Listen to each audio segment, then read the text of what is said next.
విదుర నీతి సనత్సుజాతీయం, ఈ రెండింటి మధ్య ఉన్నటువంటి సంబంధం ఏమిటి? ఒకటేమో విదుర నీతి అనేటువంటిదేమో జీవితాన్ని ఏ రకంగా నడపాలో చెప్పినటువంటిది. విదురుడు ధృతరాష్ట్రుడికి చెప్పినటువంటిది. జీవితంలో ఎలా ఎలా ప్రవర్తించాలి. ఉదాహరణకి ఏకస్వాదు నభుంజీత ఏకో నగచ్చేదధ్వానం, ఇట్లా సంస్కృత మహాభారతంలో ఉంది. అంటే ఏకస్వాదు నభుంజీత, ఒక్కడివే రుచికరమైనటువంటి పదార్థాన్ని తినకు. అంటే మన ఆధునిక సమాజంలో కూడా పనికొచ్చేటువంటిదమ్మా వేదం, అది పంచమ వేదం.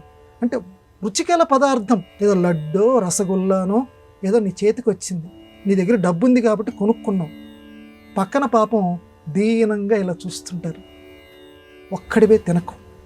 నీ పక్కన ఎవరైనా ఉంటే అందులో కొంత భాగాన్ని వాళ్ళకి అందచేయి, వాళ్ళతో పాటుగా కలిపి తిను.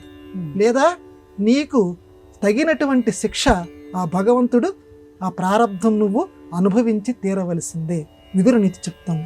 ఏకస్వాదు నభుంజీత ఏకో నగచ్చేత్ అధ్వానం.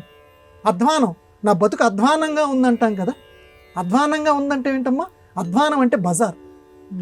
మన ఇల్లు అంటే ఎక్కడి వస్తువులు అక్కడ అందంగా తీర్చిదిద్దుకుంటాం, కూర్చోవటానికి పడుకోవటానికి. మరి బజార్ని అలా ఎవడు తీర్చిదిద్దాడు కదా. బజార్ అంటే ఇష్టం వచ్చినట్లుగా ఉంటుంది బజార్. అధ్వానంగా ఉందంటే ఏంటి? నా బతుకు బజార్ అయిపోయిందని చెప్పటం. ఏకో నా గచ్చే అధ్వానం, ఒక్కడివే రాత్రిపూట లేకపోతే అర్ధరాత్రి పూట ఇలాంటి సమయాల్లో రోడ్డు మీద ఒక్కడివే వెళ్ళకు. విదురునీతి చెప్తాం. ఏంటండి నేను వెళ్తానండి, వెళ్ళు అనుభవిస్తాం. మగవాడైనా ఆడవాళ్ళైనా ఒక్కరే రాత్రిపూట ఒంటరిగా వెళ్ళవద్దు. విదురునీతి చెప్తాను. ఇట్లాంటి చాలా విషయాలు ధృతరాష్ట్రుడికి విదురునీతిలో చెప్తాడు.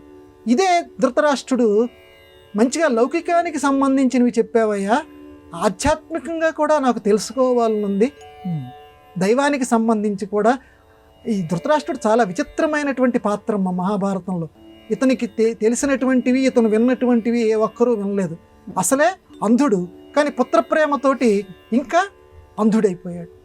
అటువంటి అంధుడైనప్పటికీ ఇతనికి ఆధ్యాత్మికంగా ఈయన విన్నటువంటి నీతులు మహాభారతంలో ఎవరు వినలేదు.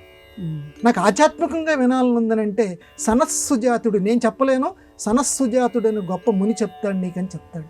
ఆ సనత్సుజాతుడు అనేటువంటి వాడు ఈ ధృతరాష్ట్రుడి దగ్గరికి వచ్చి ఆధ్యాత్మికంగా మానవుడు ఎలా పురోగమించాలి, ఏది చేస్తే దైవ సాన్నిధ్యానికి మళ్ళీ జన్మ ఎత్తకుండా మనం ప్రయాణం చేయగలము, ఇలాంటి విషయాలన్నీ కూడా ధృతరాష్ట్రుడికి పుణ్యము పాపము ఇలాంటివి చర్చతో చెప్తాడు. దాన్నే సనత్సుజాతీయము అంటారు.